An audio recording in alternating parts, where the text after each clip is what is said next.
Hello everyone, Sakuya here, and welcome back to a Hearts of Iron 4 video. We are back in the original world of Hearts of Iron 4, and there has been a big change that has come to it. A former exploit is now gone. Or is it? You've probably already seen it by either the title or the thumbnail or whatever, but there have been some updates in the latest patch to Germany. You can no longer do the Anschluss rush route. If you go and check the German focus tree, you can see that immediately after Rhineland you have Anschluss. Now before, the only requirement was that 400,000 men had to be in the field, or no, 500,000. But now there's an additional requirement that says that there has to be at least 40,000 infantry equipment in the army. Like there have to be actually 40,000 guns in use. Now you're going to wonder, well, okay, why is that different? Well, if you went over here to recruit and deploy, there was a tactic that people had where they would just go over here, crank out a whole bunch of infantry, give it priority so that instead of reinforcing their own divisions that are already out, they would spawn new divisions. And as soon as these had 20% training with 20% equipment, they would force deploy them. And then you'd get an army that only has 20% of its guns that it would need to field the entire force. This is genuinely the equivalent of what would have happened if Hitler walked around the city of Berlin, gave every fifth person in the city a gun, and told them, hey, all of you, march down to the border of Czechoslovakia and Austria and look intimidating. Yeah, only 1 in 5 people have a gun, but that's the entire purpose of it. So even though historically the Anschluss of Austria did not actually occur until 1938,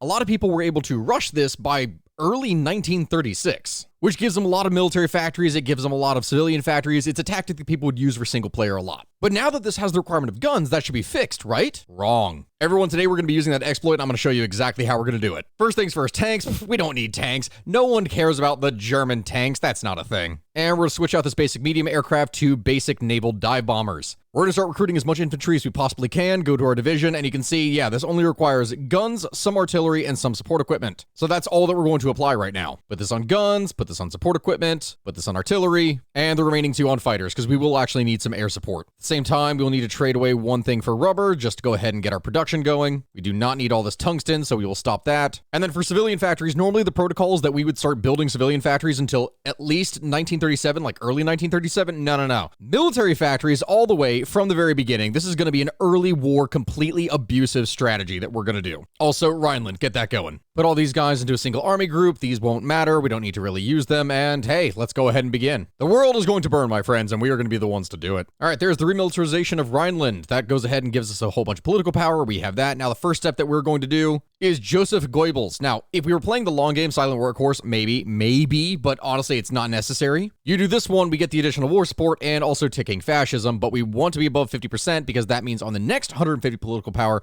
we can go war economy. At the same time, we won't be able to do the Anschluss. So 4-year plan. We're going to do this and several economic things before we do Anschluss. We're going to do 4-year autarky, and then Hermann Göring, maybe KDF Wagon, but more likely just this one before we do Austria. This is actually a viable strategy for Germany in the beginning to just build a whole bunch of military factories because we have the MIFO bills, which gives plus 25% construction to military factories from the beginning, and you start on partial MOB. So we go to construction here from the beginning, and without any kind of bonuses really whatsoever, we're still getting plus 40% construction to our military factories. That's a lot. Oh, I missed this. War economy. Go ahead and get that one done. And boom. That means we can produce even more now. And we're even going to produce this faster. All right, there's the 4-year plan. Next up after that, autarky, an additional 10% construction speed for mill factories. We're just going to stack this and keep on going. All right, basic machine tools. Now, normally as Germany, you'd go dispersed industry because you want to avoid getting bombed. But in this case, we're only going to be producing some of this exact same thing. And we probably will have air superiority because we're going to take out the enemies way quicker than they can take out us. So concentrated industry. They will not know what hit them. All right, there goes the Spanish Civil War. Awesome. Go ahead and get all of our divisions out here. Force deploy those because we don't really care about anything right now. Slap that into an army and we'll send that over here. Now, normally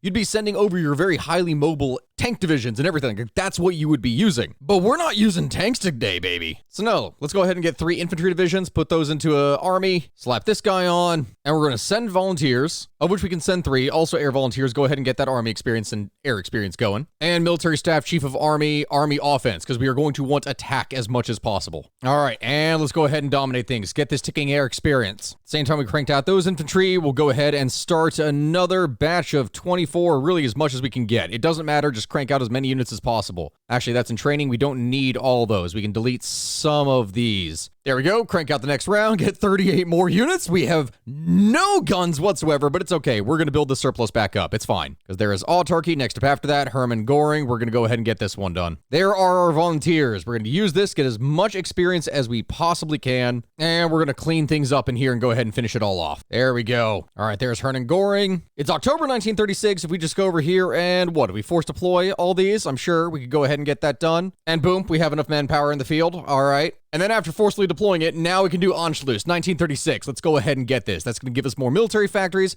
It'll give us more political power. It'll give us more everything. 150 political power. Next step on here, war industrialists. An additional 10% construction speed. We look at this now, not even 1937. We have 25, let's see, 35, 55, 65, 70, 80% construction bonus. Give us 29 more days, it's going to be 90% bonus to mill factory construction. There it is, Anschluss. Go ahead and give it to me, Austria. Boom. All of those military factories, all the civilian factories, boost up our industry even more. And it gives us additional units. 9. Not exactly very much, but it's okay. We got 662,000. What we will go ahead and do is KDF wagon, get some more civies, and then immediately after that, as soon as that's done, we'll be able to start eating away at Czechoslovakia. Now, at this point with our political power, there really isn't much else for us to do. We go ahead and get military commanders, infantry expert. That's pretty much all we're going to be using, so why the hell not? All right, there's KDF wagon. We get even more civies. Keep on pumping out more mills, too, from this. And now it is time, let's see, do we have all this? Yeah, this looks fine. This looks fine. Go ahead and force these guys out into the field. And that means we can immediately go over here and demand the Sudetenland. 1937 in the beginning.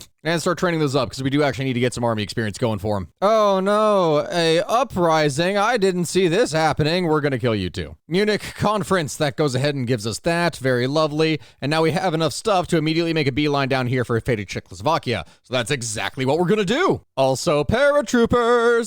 And we cannot forget the synthetic factories. We're going to need a lot of that for oil and rubber and everything. There's Madrid. We go ahead and got that done. Now it is time for the fate of Czechoslovakia. We have enough manpower in the field, a good amount, and we're going to have more in training. As long as we have over 1 million, I think that we will do just fine. There it is. Fate of Czechoslovakia. Wonderful. We'll go ahead and set up Slovakia as a puppet state. That reduces the amount that we actually have to control. And boom, that's actually looking pretty good for us. Okay. We do all that by September 1937, and we are getting ready to start a war. All that's left for us to do at this point is to reassert the Eastern claims and, Danziger War, baby! Beginning of 1938, a full year and a half ahead of schedule. So now at this point, what we need to do is go ahead and start taking some of these forces and dividing them up. Go ahead and set all these aside. Set you up here on the front line. Prepare you for fun over on this side. And prepare you for more fun over on that side. We're going to get as many of these divisions cranked out here as we possibly can. Also, same time, military theorist. Now, you would think, oh, Blitzkrieg theory, this makes sense. Armor technology plus 10%, mobile warfare doctrine minus 15%. That's awesome. Except no, we're not using tanks, so it doesn't matter. We'll go ahead and get the dive bomber for the additional ground attack for our close air support because that is important. But besides that, officer corps, we're actually going to be going over here, and instead of mobile warfare, we're going to be switching over to superior firepower for that additional 10% attack, which I'd prefer that over speed because none of this really matters in here right now. Radio detection, computing machine, go ahead and get all these done. It does not matter. And there are paratroopers. Wonderful. That is the key thing that we're going to need here. Let's see, it has 3 in here? Yeah. You know, we could just train up a group of these. 10 divisions of paratroopers, high priority. Yeah, try and get these built up as much as we can. Because there's reassert Eastern claims. Lithuania folds. Wonderful. We got that. Next up on here, Danzig or war. We are going to be doing this at the beginning of 1938. That is what rushing all of this brings you. I can only imagine how terrified the world is. There's been no slow build. Hitler's just an unstoppable madman moving in through everything. There's Danziger War, final bit of political power, Messerschmitt light aircraft designer. We want that additional speed and everything in order to be able to take out enemy aircraft. Poland refuses German ultimatum. I don't know why you would, because that is not going to go well for you. Time to prepare to go around the Maginot, because this is going to go. Let's go, baby. Because we focus entirely on military factories, by this point, we have 60 civs. We have 86 mills. France at this point has a good 20 to 25, and Britain 25 to 31. We almost have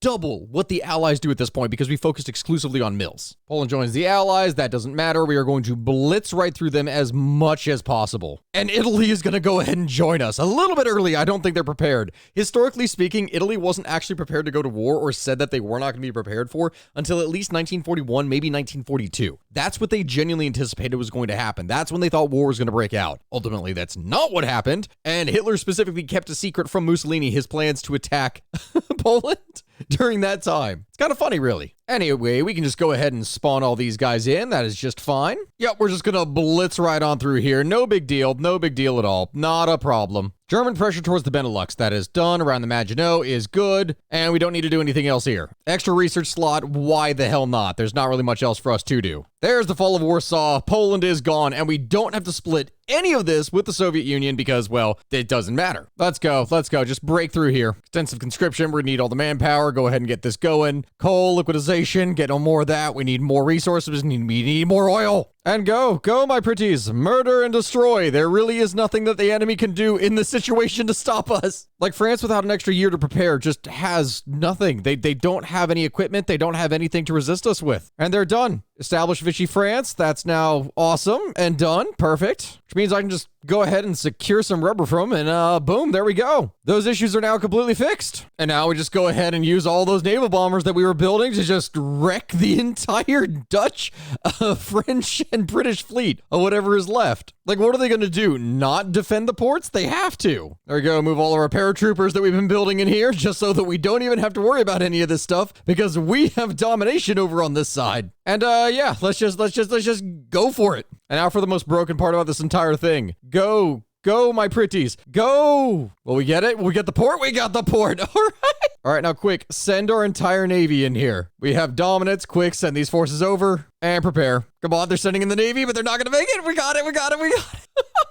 Oh, we did it. Oh, it's secure. There's no stopping us now. Aggressive. The fall of London, 1938. Not even 1939. This is so broken. Army innovation's done. Treaty with USSR. No. Anti-Comintern Pact. We don't want any of that shit. There it is. That's it. That's the war. 1938, not even 1939, and it's entirely over. We did everything. There it is. August 1938. The everything is conquered. That's it. That's the German victory. Less than a year. Not even that. We started that war at the beginning of 1938. In like 9 months, it was done. That's it. With the war completely over, this means give or take 1 year, maybe mid-1939. We just wait then instead of the 2 years it would take to go after the Soviets. We bite up our forces, we build even more, we recruit more units, which we are already doing right here. And then lo and behold, there's nothing that can stop us. It's that easy. I'm gonna go ahead and end things here today, but I just wanted to show you all that the whole fixing the Anschluss exploit is definitely not fixed. It's not something like Germany, when you're in the hands of a player, is just, it's not something that matters. You can just conquer everything, which is interesting because historically, after the invasion of Poland, Germany only had enough ammunition for like 6 or 7 weeks of fighting in France. They did not have much at all. So if France had turned around and attacked them, if the Brits and the French had attacked, the Germans would have been pretty hard pressed at that time. Clearly though, this was not the case. Everyone, thank you very much for watching. I hope you enjoyed today's episode. I know it's probably going to be a little bit of a quicker one, especially since I'm showing off something super memey and stupid that can very easily lead into a world conquest. I will see you all next time. Like the video. Thank you very much for watching, and goodbye, guys.